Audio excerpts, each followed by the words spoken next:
শুভেন্দুর হালত খারাপ হয়ে যাবে, ও বাদামবালা হয়ে যাবে। শুভেন্দু অধিকারী কোথায় দাদা? শুভেন্দু অধিকারী কোথায়? এই শুভেন্দু অধিকারী কোথায়? শুভেন্দু অধিকারী কোথায়? শুভেন্দু অধিকারী কোথায়? শুভেন্দু অধিকারী কোথায়? কোন দলে? শুভেন্দু অধিকারী কোন দলে ছিল? কোন দলে ছিল? কোন দলে ছিল? কোন দলে ছিল? কোন দলে ছিল? মার খেয়েছিল কার দ্বারা? আক্রান্ত হয়েছিলেন কার দ্বারা? আক্রান্ত হয়েছিলেন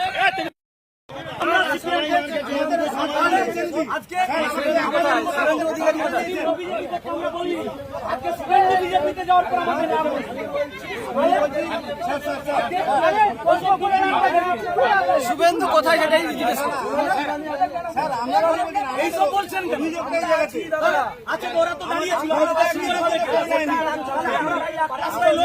কথা বলবো না, আমি জানি তো সেই শুভেন্দু কেস দিয়েছে, শুভেন্দু তো কেস দিয়েছে ওই মেঘনাথ পাল।